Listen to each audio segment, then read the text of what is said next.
Welcome to this week in the world of wrestling. Welcome to TWitWoW, the best wrestling podcast made for wrestling fans, by wrestling fans, on the web today. I'm John, that's my cohort and commentary Ashton, and this is our NXT review. Gotta say, guys, very fun episode of NXT.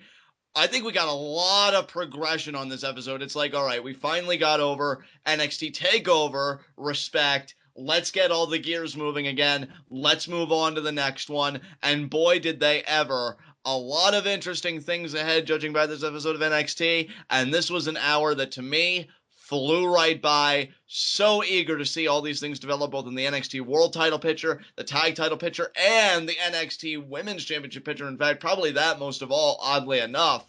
Ashton, what'd you think of this episode, man? This was a really fun episode. And like you said, I think that the key to this episode was really progression. We got a new debut. We got a breakup of a tag team. We got a new number one contender. We got potentially a new number one contender for the Women's Championship. And overall, I think it just comes down to the fact that we're moving on and moving forward with NXT. Exactly. And that's just it. Moving forward. That was really the theme of tonight's episode to me. It was just going forward.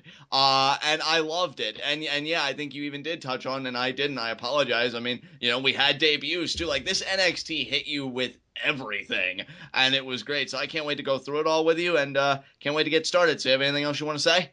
Go for it.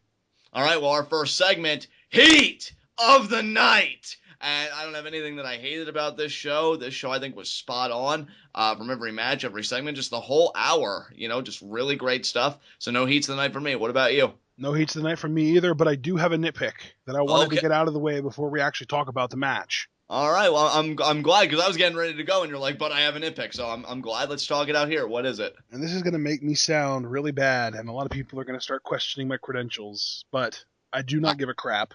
Nia Jax needs a new attire. Big time. Okay, you know what? That's fair enough. That's fair enough. I will never question your credentials. We're a team for life. But I can see your point. I feel like... Look, here's my thing, man. Yeah. There was a screenshot of her...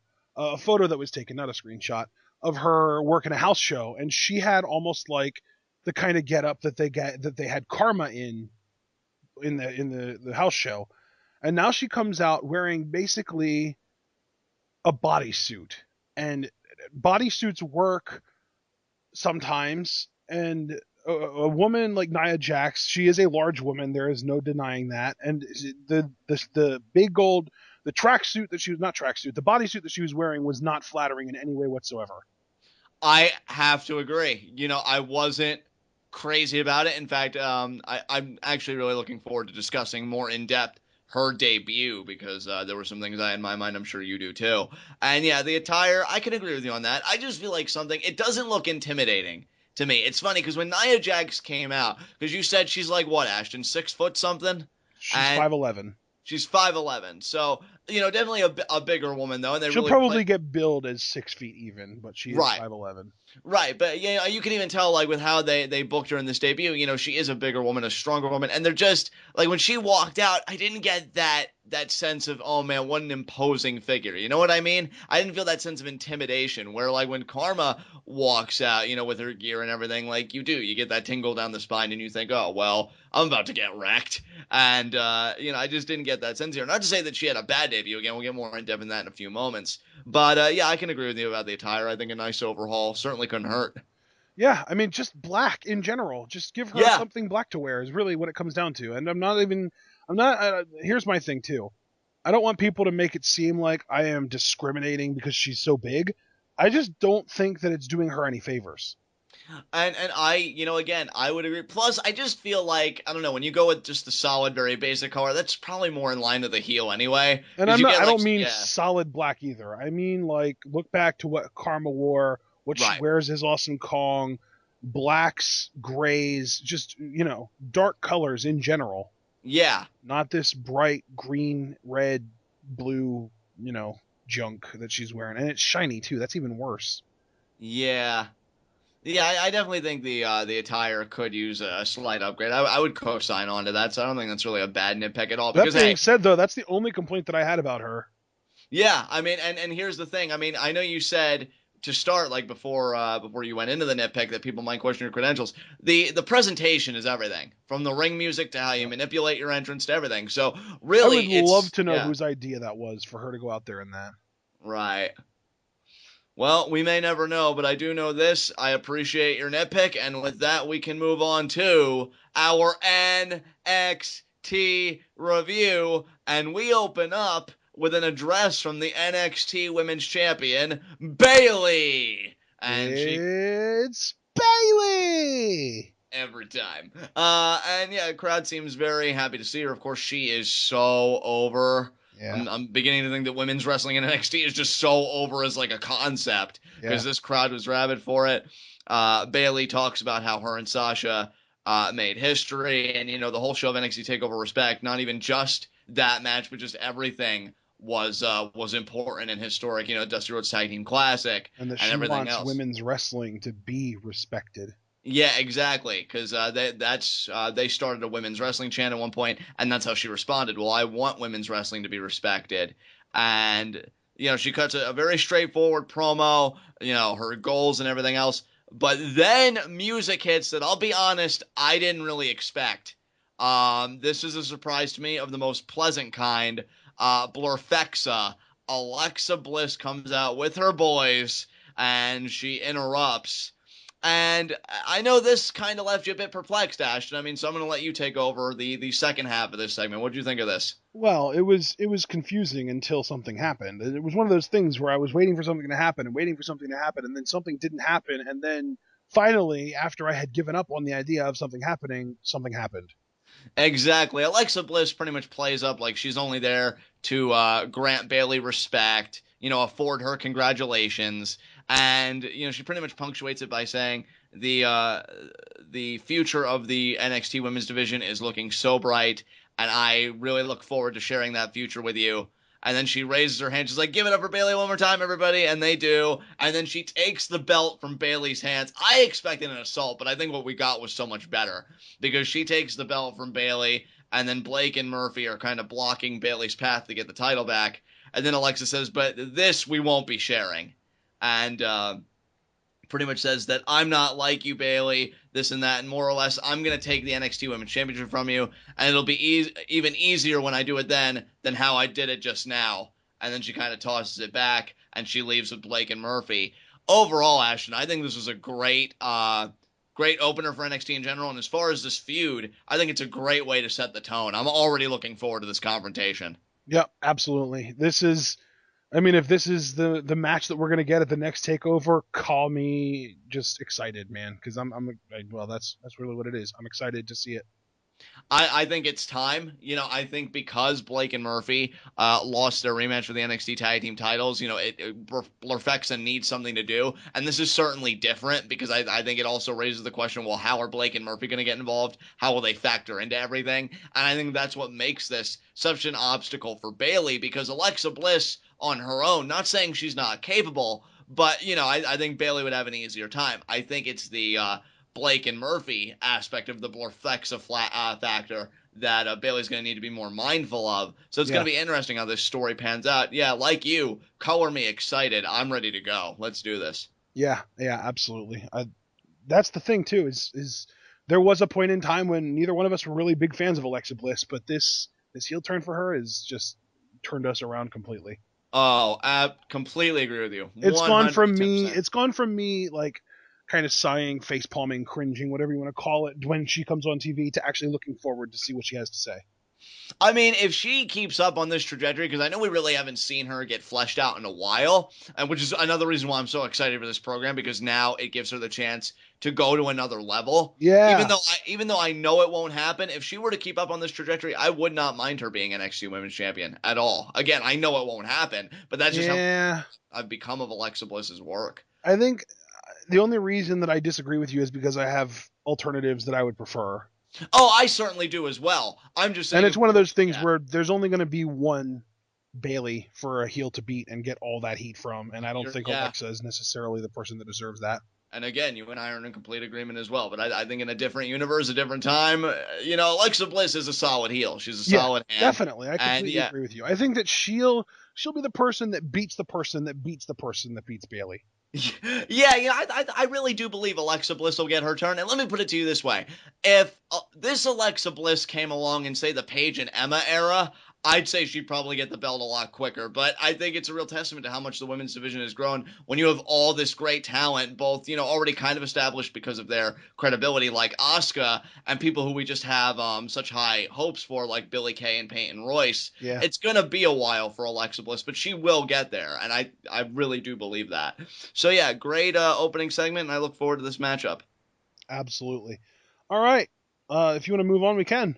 Absolutely. Let's move on. All right, we get a backstage segment. It started out like it was going to be a Samoa Joe Finn Balor post Dusty Rhodes Tag Team Classic win promo, but William Regal comes in and he makes the announcement that there's going to be a number one contenders battle royal. That at that time he said next week, but it turns out it ended up being this week. And then Joe is just kind of annoyed that Regal would even make him fight for that right because he's undefeated and he feels like he deserves a title shot, but he's just like, all right, well, I guess I'm just going to have to win a battle royal then. I love how Regal is just portrayed as the manager of NXT. Like, it's so great that he doesn't, because I feel like, and this isn't a pot shot at him because I enjoyed his run as well, but I feel like if this was a Teddy Long thing, he would have been like, well, all right, sounds good to me. Joe's got his matchup. But Regal's like, no. Everybody has to scratch and claw and earn everything within my ring of NXT. And I love it. I love it so much. And yeah, Joe sold the annoyance perfectly because he's like, did you not hear the part about me being undefeated? And did you forget that I'm Samoa Joe, more or less? And yeah, definitely teasing that tension between him and Balor and even, Regal and Joe a little bit. Don't want to get on Joe's bad side. So yeah, I enjoyed this segment. Yeah, absolutely. So up next, we had our first of 5 Battle Royal promos, and they were all relatively short. So, John, because there were 5 of these throughout the night, do you just want to tackle them all right now? Let's do it, man. All right, I'm just going to name them in order. You can tell me if any of them at all has something to say that you have something to say about. So we have Ty Dillinger, Apollo Crews, Rhyno, Tyler Breeze, and Baron Corbin. Yeah, from what I remember about these guys, they didn't really say anything that made me want to remark any further. Yeah, so it was pretty much just all 5 guys just explaining how and why they were going to win the Battle Royal, and I'm pretty sure in Breeze's case, he explained why he deserves to win the Battle Royal as well. Right, because he's gorgeous and we're all uggos, so, makes sense to me. Yeah, so, I mean, that tackles that. That was easy enough, right? Yeah. So then we get to our first match of the night, and it's the Vaudevillains taking on the team of Sawyer Fulton and Angelo Dawkins. And I'll tell you what, Sawyer Fulton and Angelo Dawkins, they got a new theme.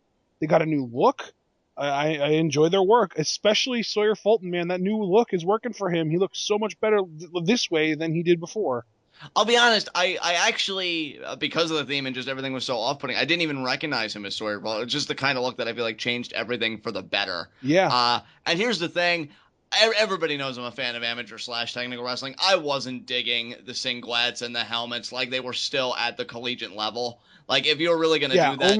Only Jordan and Gable can pull that off. You're damn right they can. I can't wait to see them again. Oh, my God. Did you see my post on TWitWoW where they have officially become my favorite team?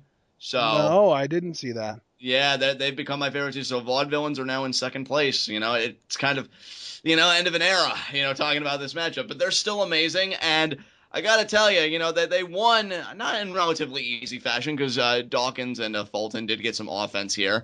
But it really didn't take long for the tag team champions to put them away after a whirling dervish to Dawkins. Interesting to see him eat the pin. I really thought Fulton was going to. I don't know why. But, yeah, Vaudevillains get the win. And, Ashton, do you have anything you want to say about this match? Or do you also want to incorporate the NXT Fallout segment that we saw with these guys as well? No, I mean, just to kind of address it, they had a Fallout segment where Fulton was really angry and he was yelling and he was super, aggressive towards Dawkins, who seemed a little bit more laid back, and you could tell he was annoyed, but you couldn't really tell if he was more annoyed by the fact that they lost or the fact that Sawyer Fulton was basically throwing a temper tantrum. Yeah. And then Sawyer Fulton said that if we lose again, he used the old "or else," like we better win next time or else. So basic schoolyard threat there. I'm assuming they are going to lose, and Fulton is going to turn on Dawkins. Yeah, which again, like it's interesting because we talked about the theme being moving forward. Well, Sawyer Fulton is ready to move forward from this crap. You know, he's alternatively we could get another example of the Jason Jordan Ty Dillinger thing where Fulton is in the ring and Dawkins just leaves because if you're going to threaten me, I'm not going to be your tag team partner. That would be so cool. How great would it be if we saw a wrestler actually be smart enough to not stick around for the inevitable turn? It's yeah, like, I mean, NXT is one of the few companies that I actually kind of feel like would maybe even go there. Well, right though, because it's like, you threatened me the week prior. No thanks. That'd be great. But yeah, it's interesting because you saw Jordan and Dillinger split up. Now Jason Jordan is with this amazing team with Chad Gable again. I just came out and said they're my new favorite team. And Ty Dillinger, when he gets the ball, he's going to run it down the field and he's going to score a touchdown with this gimmick. And yes, I'll say it. It'll be a perfect 10. Because he has a great gimmick. So both of these guys, I'd say, are in good places. The only difference is one guy is getting more shine than the other guy, and that's not necessarily within Dillinger's control anyway. So I'm just waiting for him to get the ball. With Fulton and Dawkins, I don't know who the star is of this group. Ashton, I think you've been a fan of Angelo Dawkins, though. Weren't you when he had the other? I remembered he used to have like a hipster gimmick where he would come out with like fake glasses and he was dancing to his own theme music and that kind of stuff, and it was pretty cool. But then really he just kind of disappeared after that. Right. And I thought he had potential with that, but I don't know. I see a lot of potential in both of these guys, and I really like that the one thing that they bring that nobody else in the tag division brings, especially now that something happened later on tonight during the Battle Royal, is size. These guys are huge. Yeah, they are. I think Fulton is like 6'8", and I think Dawkins is like 6'5". Yeah. It would be a nice turn of events, too. We talk about NXT going one possibility, and Dawkins not even sticking around to get the crap beat out of him, which I just find so hilarious for some reason. Another thing is, maybe they do start winning. That'd be a nice change of pace. It's like, wow, that threat doesn't even have to come to fruition because we won. Winning cures everything. LOL, no turn. Yeah. I mean, hey, that would work, too. Yeah, I actually nailed their heights. I was absolutely 100% right. Fulton's 6'8", and Dawkins is 6'5". Only furthering your own excellence, my friend. But yeah, I really don't know. Okay, let's put an end to the circle jerk now. But no, the circle jerk never ends. But I don't know what would happen with these two guys. I really don't. Because here's the thing, and I don't say this to be like an asshole like I do with Ty Dillinger, because I could just do that all day. I don't want to see Dawkins like fan in the background, or Fulton for that matter. I feel like when you're on TV and you're able to work your kinks out, there's always that promise there that you can get better. And I don't want to see any of these guys just fade into the background while the other guy may do something for a little while and also drop off. And see, that's kind of thing. I don't really see a mega star in either of these guys. So I don't know. I'm curious where this will go, but it's a tentative kind of curiosity because I'm just preparing for the worst. Yeah. So. Yeah. I feel you on that. Yeah. So what came after this, bud? After this, we had Devin Taylor, sadly. Why are you laughing? That's terrible. Because she's jobless now. Oh my god. I'm sorry. It's just where it's like, way to not get your comeuppance for the head pats. That was so disappointing when I saw that headline. I was like, wait a minute. This can't be real. It's Devin Taylor. She still has to beat Dana Brooke up. I kind of chortled a little. I'm not gonna lie. Oh my god. You really have no concept of empathy, do you? I have issues. So I'm sorry. But this isn't about you, right? Well, no, actually, it's about the mechanics, because that's what this segment was, right?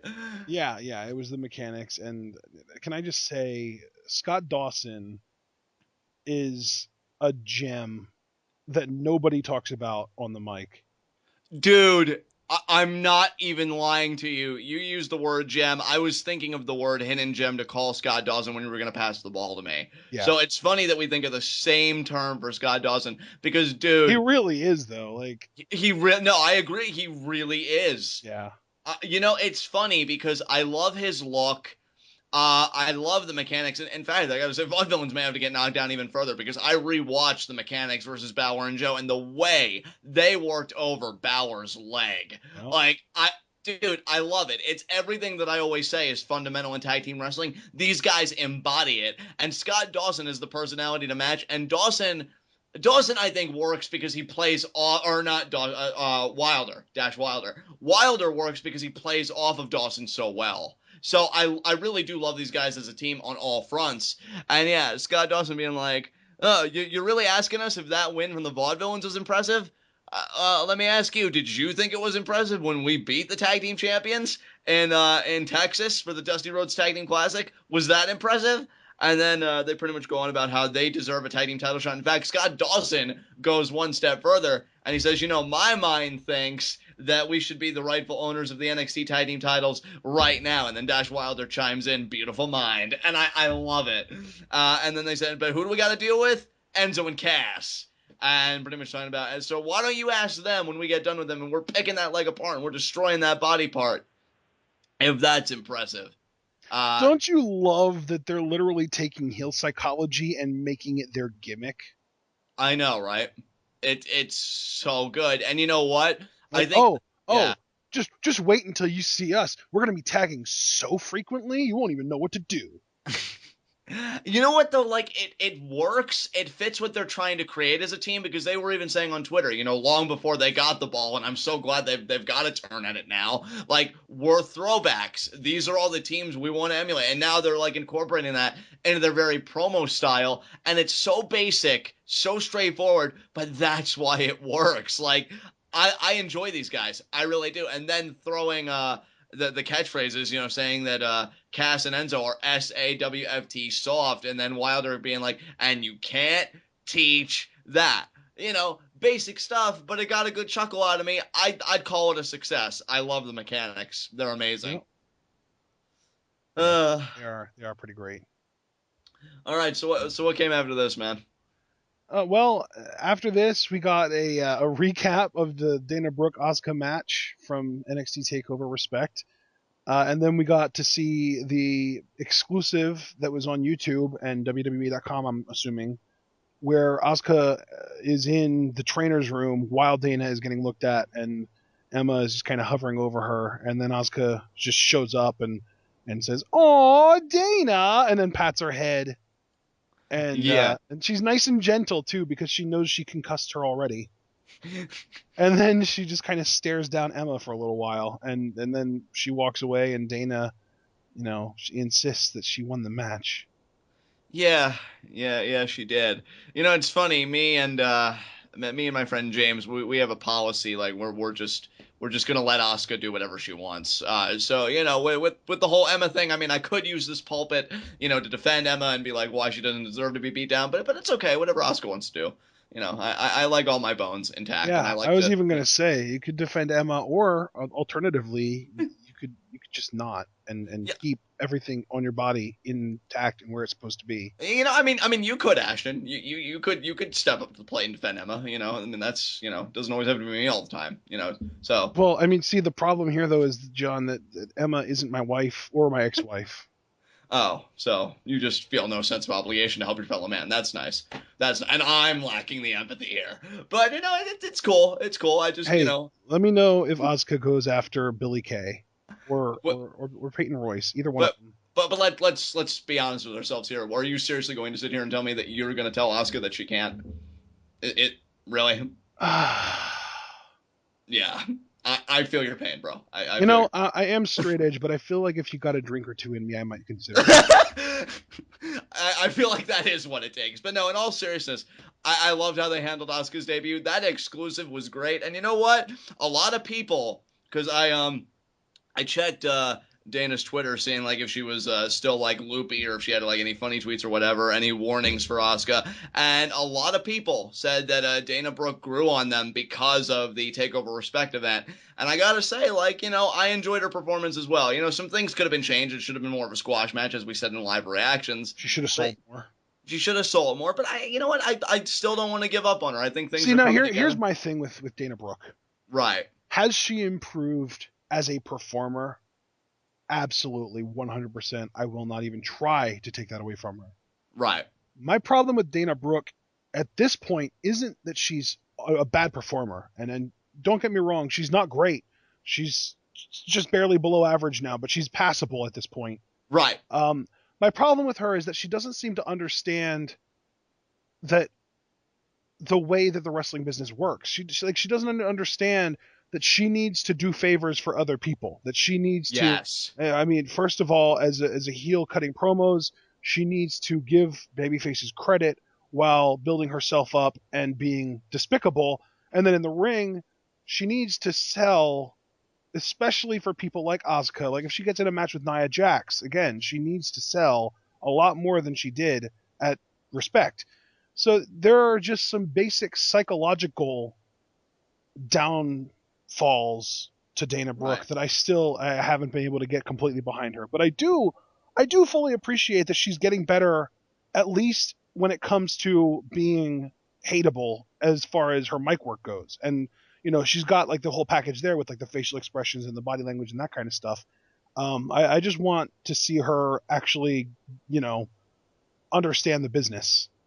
Yeah, I agree with you wholeheartedly. I think your assessment was actually on the nose. I just think for me, what it comes down to, I think it gives me hope when I see any performer, in NXT improve in one area. Okay, well, if you improved in this area, maybe you can improve in other areas as well because you're putting in the work and you're growing. Whereas like people like, say, Eva Marie, I just feel like they're stuck in one gear and they can't move at all. I do see motion. I do see progression. We come back to that word again with Dana Brooke. So yeah, I love this .com exclusive, and I can't wait to see Asuka again. Asuka versus Emma should be a fun matchup, so good stuff. Yeah, Asuka versus Emma is it's a match that I'm going to have to shield your eyes during, John. Yeah, Asuka via murder. Asuka via murder all day, every day.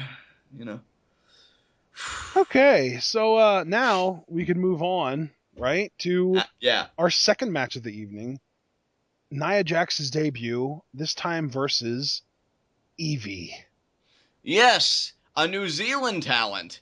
So all this Australia, New Zealand talent seriously needs to form a stable. I'm waiting for it. They need to band together to try and take down Asuka and Nia Jax. I'm starting to think that the central reason they're going to join forces isn't even for power, but it's just to survive the likes of Asuka and Nia Jax. And even Asuka by herself would just laugh and think, you think that's enough. But, I don't know, man. I mean, they're bringing in another girl that's from Australia or New Zealand, I don't remember which one, to face Nia Jax. I saw a report at the tapings that she was getting brought in. And, I mean, between those two, the new girl that I don't remember her name, Evie, Billie Kay, Peyton Royce, and Emma. And I mean, if you want a legit, like, kick someone's ass bodyguard, you could always hire Murphy, too. Right. I think they could do pretty well. I think they could, too. Yeah, I want it. You already sold me on it. And that was with previous incarnations before this other, like, influx of talent. Yeah, as far as the debut goes, though, I mean, Ashton, I kind of want to give the ball to you here because you kind of got the conversation started with the attire. What did you just think on the whole about Nia Jax now that she's finally arrived? She did her job. She gets by because she's bigger than everyone else. She knows how to use her weight and her power. And I think that the women's division needed somebody like this. I agree. Yeah. They needed a bully in the women's division. And as much of a bully as Asuka could be, she's just too damn sweet to do it. I know, she's so adorable, isn't she? Yeah, she only bullies jerks. Exactly. Keep the comments flattering, Ashton. We want to live. But Nia Jax. I'm not even trying to be flattering. I'm just telling the truth. I am as well. I do think, and she's too likable. Whereas Nia Jax, don't get me wrong, she was well received here because the NXT audience is a bunch of sadists. But I do think she. Well, no, Nia Jax. Oh, they just enjoyed the slaughter, right? Yeah, exactly. Oh, but he's amazing. Beg pardon? I think Evie's amazing, though. I do. No, I do too. It's just like, no, I'm just saying, like, the NXT crowd enjoyed seeing her picked apart. And you know that they even did like Nia's gonna kill you and just stay down chance. I mean, they were reveling in it. But I do think Nia Jax can develop that heel persona, especially like, and it won't even take that much work. The first time she climbs into a ring with Bayley, even to just confront her, all that heat though, you know. So I enjoyed it. I marked out, and I think you kind of popped too, because she did a bear hug, and we've been talking about her using a bear hug on TWitWoW, like that was our go-to move. Yeah, like and she example. actually whipped one out. That amazed me. I wonder if it's just because she or somebody that she works with that's in her ear listens to TWitWoW. I was, dude, honestly, my thought process when she caught Evie in that bear hug, in my head I was going, oh my god, Triple H TWitWoW fan confirmed, and like, just like that fast, and I'm like, yeah!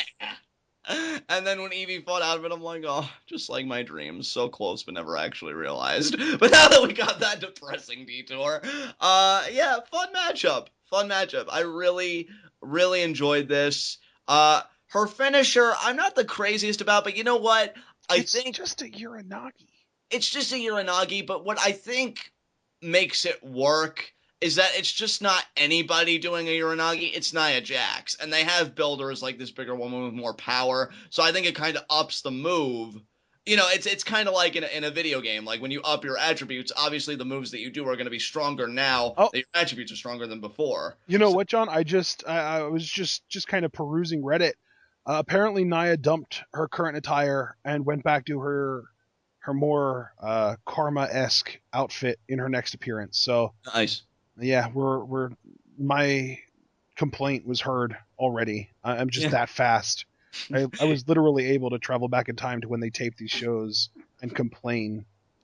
And that's what you use the power for? What else am I going to complain about? It's NXT. It's amazing. I don't know, man. What am I going to do? Try and convince them out of Eva Marie? They committed to that so long ago. There's no way. Well, actually, I was just talking about the broader ability of time travel, but that's neither here nor there. Look. Oh, no, I mean, it's very, very specific. I can literally only travel to Friday at 2 p.m. of last week. Like you being Adam Cole for 30 seconds. But yeah, Nia Jax.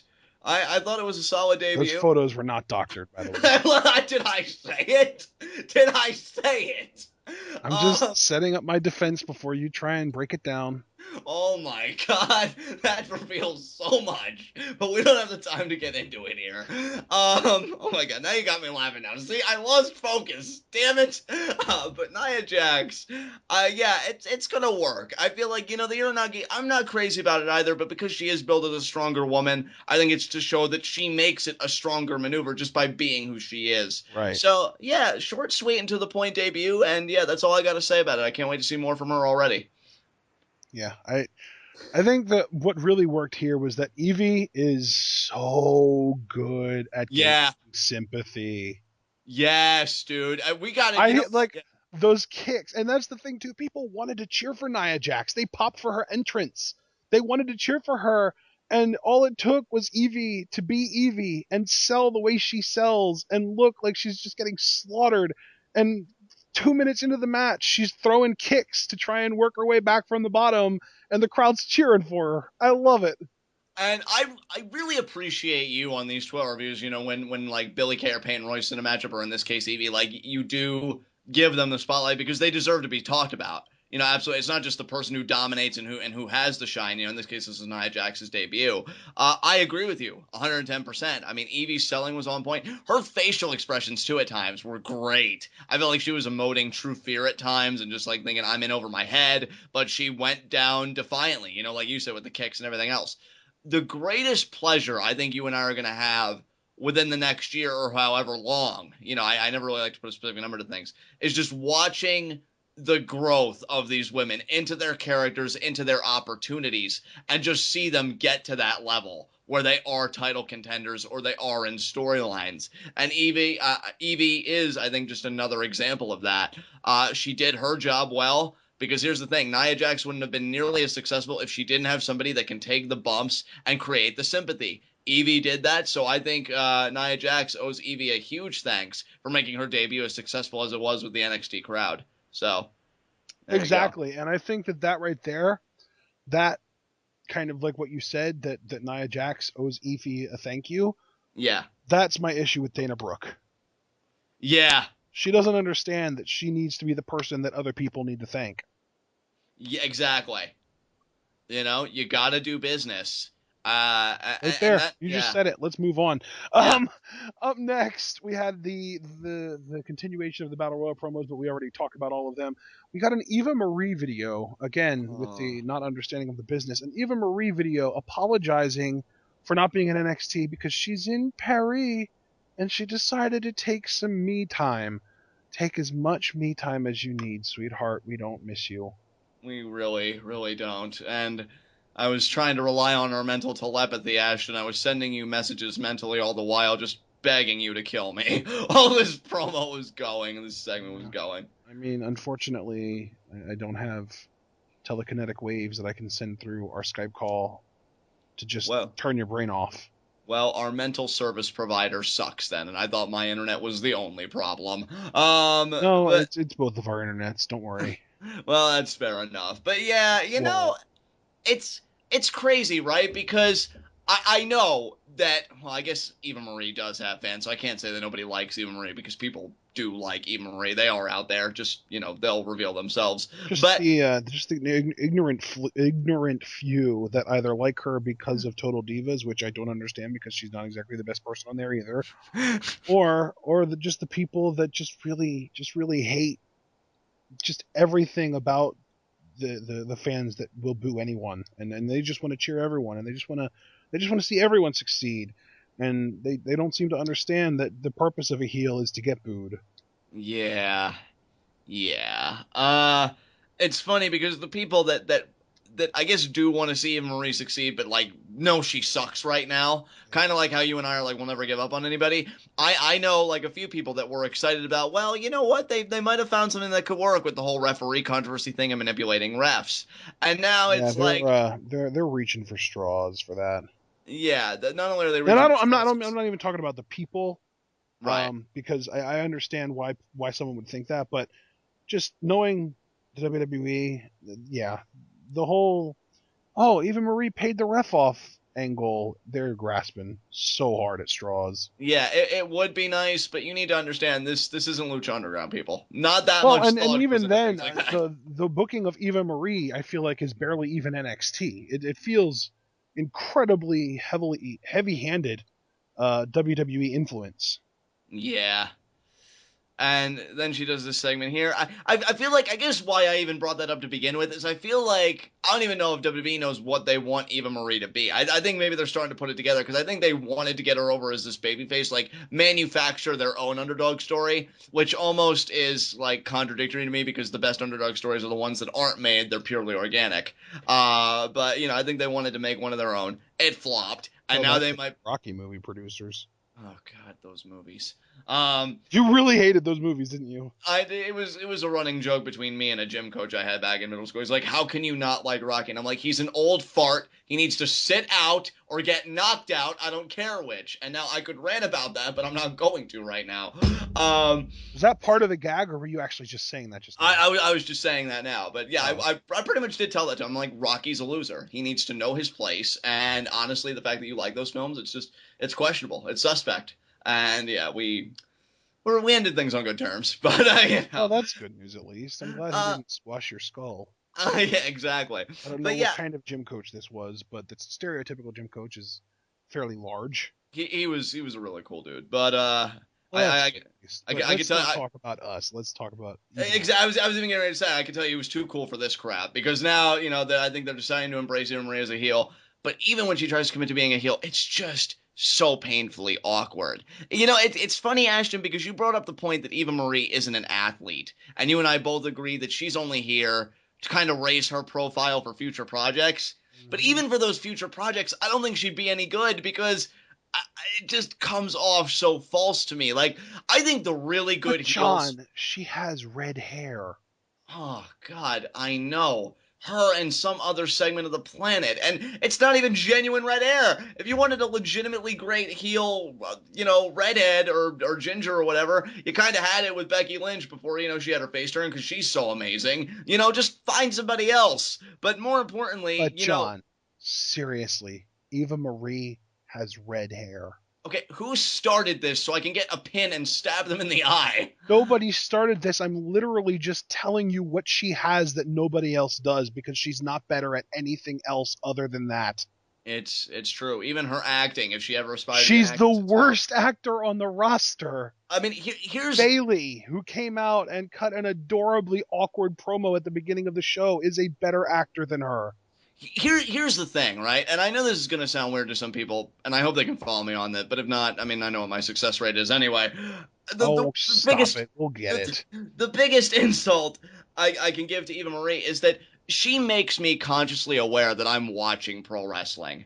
Because I feel like when you're a really great heel, you either A, have me believe that you are a legitimately shitty person, in which case I want to buy you a coffee immediately and exchange tactics. But she does it with a wink. She's like, guys, look at me being so naughty. Right. Or even if you do it with a wink, or I can still tell that you are playing a character, at least do it well so I can enjoy the show. You know, like any good TV villain or something, or movie villain. She doesn't do either. You know, she's not so extraordinary. I forget. I'm displaced in reality, and I think, oh my god, she really is this terrible. Like, say, Eddie Guerrero could do. He was masterful at it. Yeah. Or just being good enough that I can enjoy the story, like Seth Rollins currently is. I know Seth Rollins isn't a horrible person, but goddamn, if he isn't so good on the microphone and doing what he does, that I enjoy virtually every program he's in, even if it's to cheer for him like I currently am with Kane. Yes, Kane, not corporate demon distinction.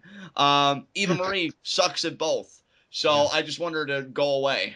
That's my review. Well, I mean, she obliged this week at least. Yeah, this way. But then the video, though, it's like, no, you really didn't. Because, forget it. My words are wasted on her. Let's move on. Oh, well, the next is just the Battle Royal main event. Oh, man. I enjoyed it. And I gotta say, the only mental note I really wanted to take, because I just found it really interesting, Tyler Breeze was so freaking over here. Tyler Breeze might be the only person on the planet that's so over that he got a crowd to turn on Samoa Joe. Yeah, dude. Here's the thing, and I even said this to you in conversation. I don't know if you agreed with this or not when I first said it. I know that people love Tyler Breeze. This isn't new to me. This isn't some kind of revelation. But I feel like it's been some time since he's been that level of over. Like, holy crap, it seemed unanimous to me. Yep. Like, let's go Breeze. And I loved it. Here's the thing. We've been having that's the thing, too, is like not even halfway through this match. I feel like maybe 5 guys had been eliminated, if that. There were no chants other than let's go Tyler. Yeah, dude. Until he got eliminated, and only then did they start chanting for Cruz. Dude, to me, what it just came down to was like, and we've been having conversations about it lately when it's appropriate, Breeze's placement on NXT, what's the future? Yeah, we just had a big conversation about that last week. And I'm not... 2 weeks ago. I think it was last week, if not definitely in that range. Last week Respect?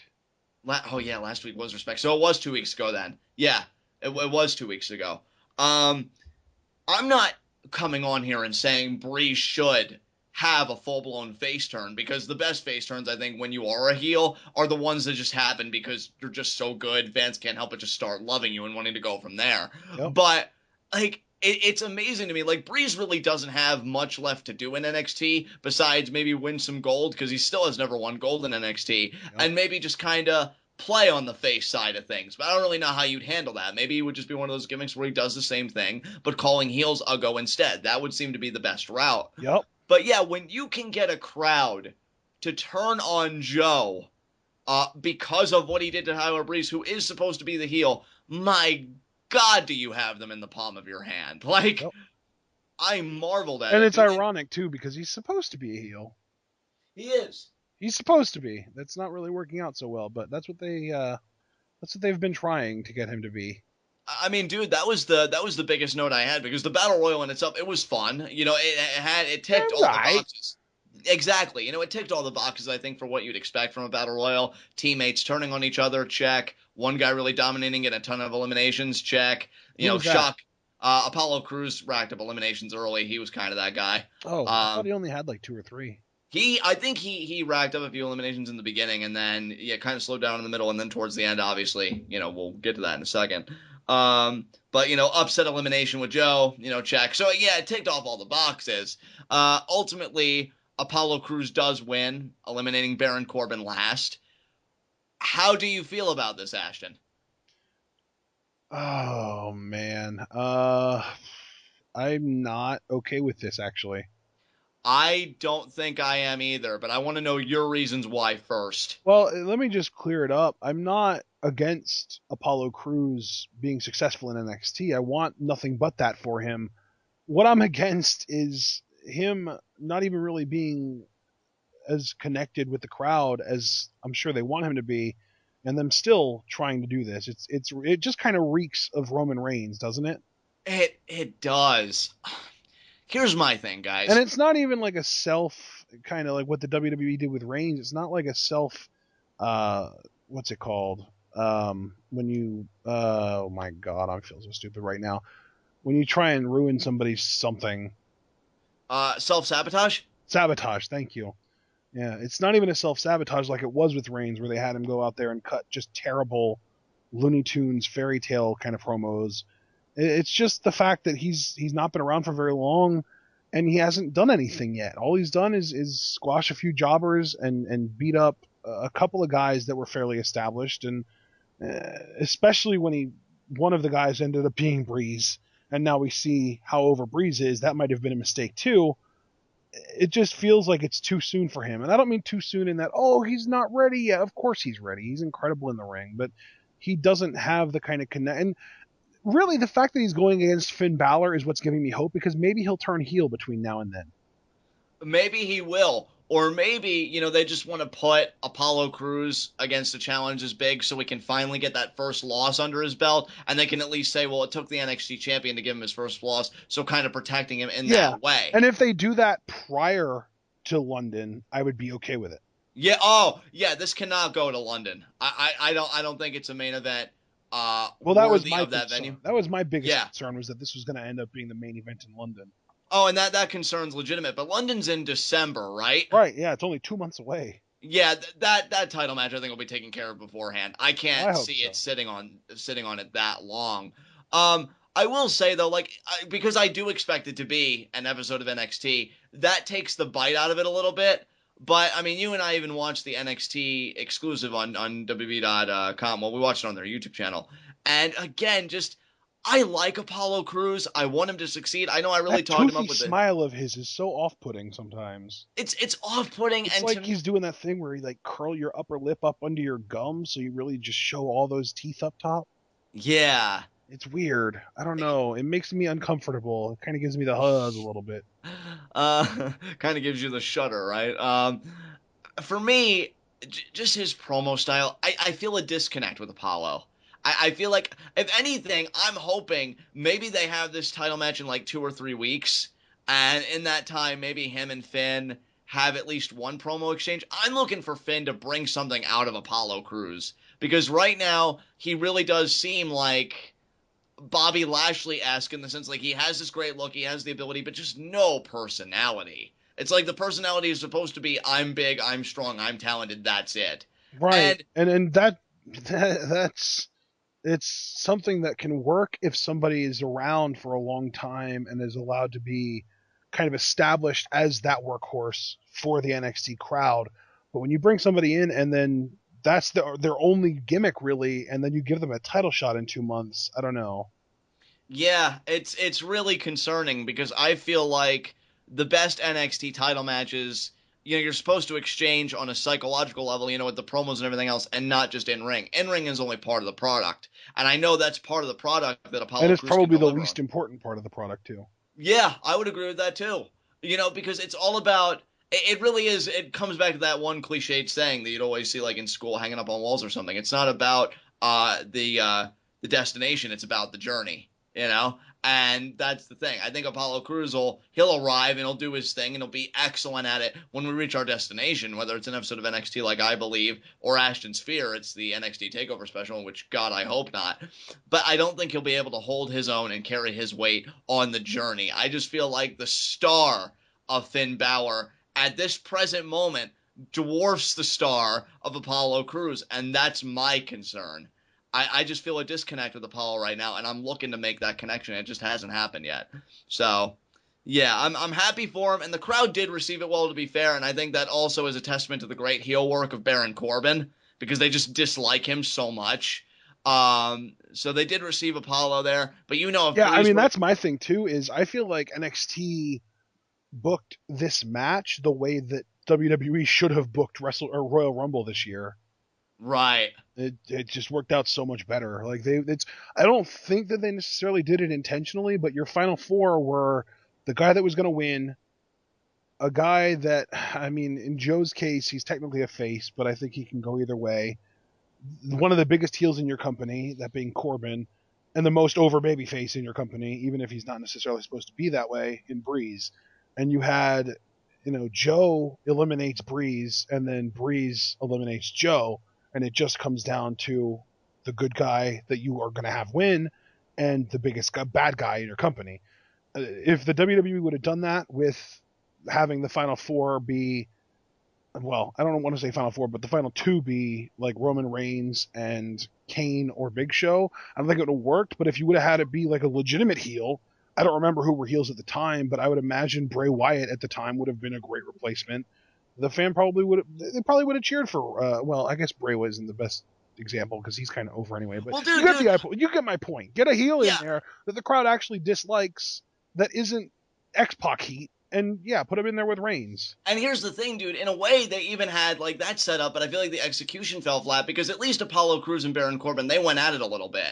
I feel like you could have pulled it off if you did what the actual final two was, and that was Rusev and Roman Reigns. But you had Rusev miss a kick, get speared, get eliminated. Had you had them go at it for like 5-10 minutes and you did the teases with eliminations and stuff like they do with every Royal Rumble, I feel like it would have gone over. Maybe not exceptionally, because I think the crowd, because they wanted Daniel Bryan and everything else, like it seemed like everything was working against Roman Reigns. But I feel like it wouldn't have been as bad as it was, and you wouldn't have needed The Rock to come out there and soften the blow. I feel like Apollo Crews and Baron Corbin, they handled it right here because they had a back and forth, and it took 3 kicks from Apollo Crews, 3 like jumping enzuigiris to eliminate Baron Corbin, or to get him into position to eliminate him. So Corbin's protected. Crews had to overcome something, and the crowd, because Breeze got eliminated, they were able to embrace Apollo. Now, there's something seriously wrong with that sentence, but regardless, Apollo was embraced here, and I think, yeah, it's a testament to the great heel work of Baron Corbin. And honestly, I'll go one step further. I like Apollo and everything, but I'm not going to lie to anybody. I will be a bit salty about this if Finn doesn't even turn, because whether anybody likes Baron Corbin or not, he gets the heat, and he has a great look, and I think why would Finn turn? Well, didn't you say that it gives you... Oh, you're thinking Apollo's going to turn. That's what you meant when you said it gives you hope, didn't you? Yeah. Oh, see, and I thought maybe Finn would turn because, I don't know, Apollo's kind of like his stock's on the rise and everything else, and Finn may be in some kind of jeopardy, and we've been talking about Finn turning for a while now. But really, let me put it to you this way. If neither guy turns, I think I'll be a bit salty, because I feel like Baron Corbin, it's been his time to be in this kind of picture for a while now. I know that you and I are kind of in a minority when it comes to respecting Baron Corbin, but it would have been, to me, a good program, Finn Balor and Baron Corbin. And, I'm just hoping we get something out of it now that Apollo, won this Battle Royal. So yeah. I think I can agree with you there. I just, the reason I say Apollo turns heel is because he's not really, I mean, what makes him a babyface is his character, not the crowd reaction. Exactly.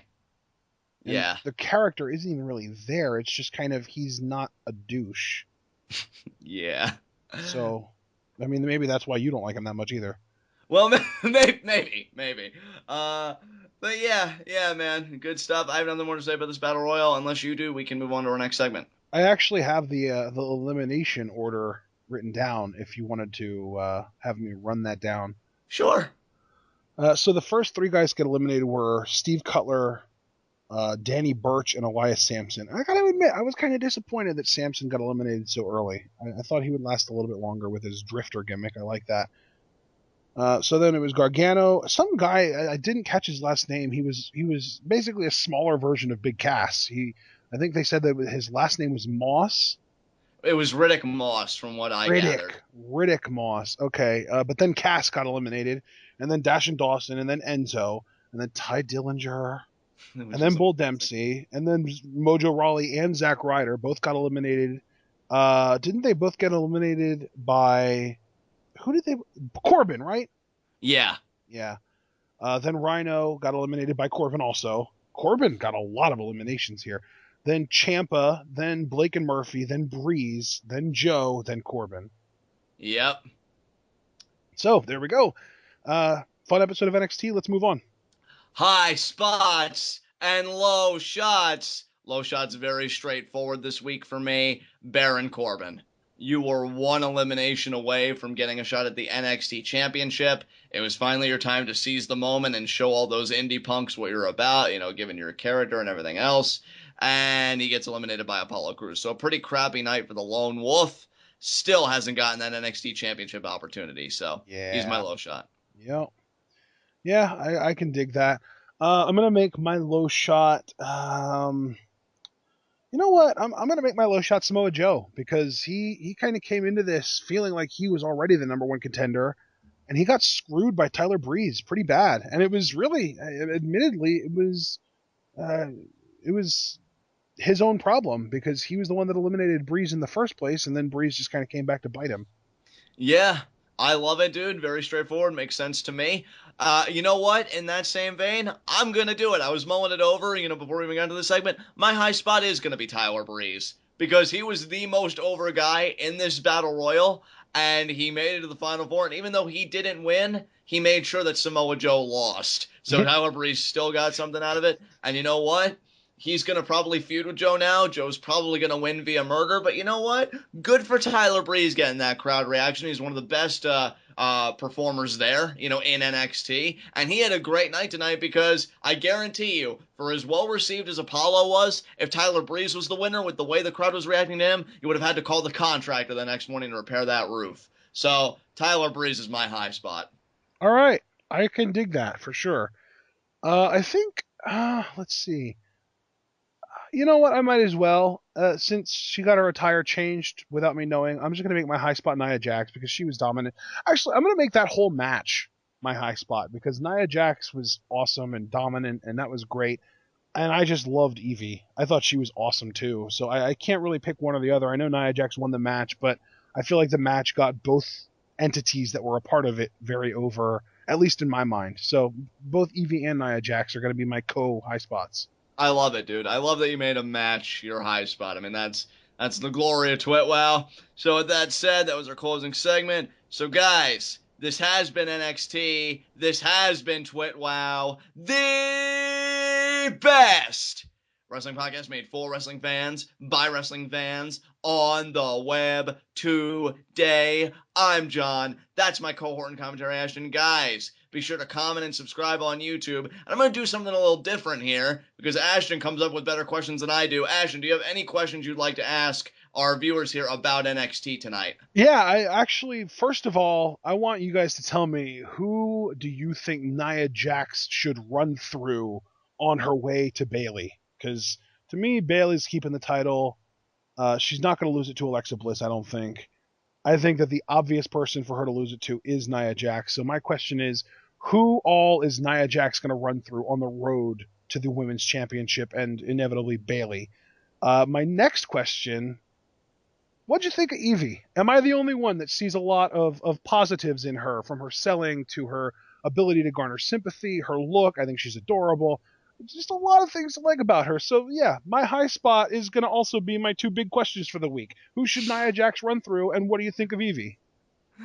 You heard it here first. Questions just became a high spot. There is no limit to what we can do here. No. You misinterpreted what I said, John. Oh. I didn't say my questions were the high spot. I said the high spot, meaning the match between Nia Jax and Evie, turned into the questions. Fair enough. Fair enough. Yeah. Well, yeah, guys, get at it. Give them your comments below. Be sure to, go on Facebook for TWitWoW, an amazing pro wrestling group on Facebook. A lot of NXT fans there. A lot of Eva Marie haters there as well, so it might be a nice safe haven for a lot of you. If you're not into that sort of thing, Ashton has created a TWitWoW subreddit. There you can find all of our TWitWoW content and a nice little community of TWitWoW followers. You can even ask me and Ashton any question that you'd like. I'll create any thread you want pertaining to pro wrestling. and we will see you again for our New Japan Live reactions. Admittedly, I forget the name of the show, but that'll be coming King to of you. Pro Wrestling. King of Pro Wrestling, and that will be coming to you tomorrow. And then hopefully, an ROH review on Saturday. We'll see how that goes. How up in the air that is, guys. Yeah, I'm just gonna let you guys know right now. As far as ROH goes, we aren't going to be reviewing any shows that were taped before the most recent pay-per-view because that's just silly. Exactly. So, I think that actually ends this week. I think it should be a new set of tapings if I understood Adam Cole's post correctly, because I think now they're progressing with the whole Kyle O'Reilly thing. But yeah, Nice. so you may be able to catch us for that, hopefully. And but yeah, definitely King of Pro Wrestling coming in tomorrow. Live reaction. It's going to be us kicking back again. No English commentary, just us chilling and enjoying Naito, just ruining people's lives. Speaking of that show, from what I understand, the English commentary for that show they got was Stryker and Kevin Kelly. Nice. That I combo. would have preferred Stryker and Carino, but yeah, I can deal with that. Yeah. I think Stryker and Kevin Kelly kind of plays into the problem that we talked about in our last Lucha Rewatch episode. But I mean, I do feel like with New Japan, it works to have two play-by-play guys because sometimes you need two to keep up. Yeah, exactly. You and guys, when we watch New Japan, we kind of trade back and forth between play-by-play and color. That's true. Yeah, that's very true. So yeah, guys, you know what's coming to you. We hope you join us for the ride, and until then, tune in. Peace out.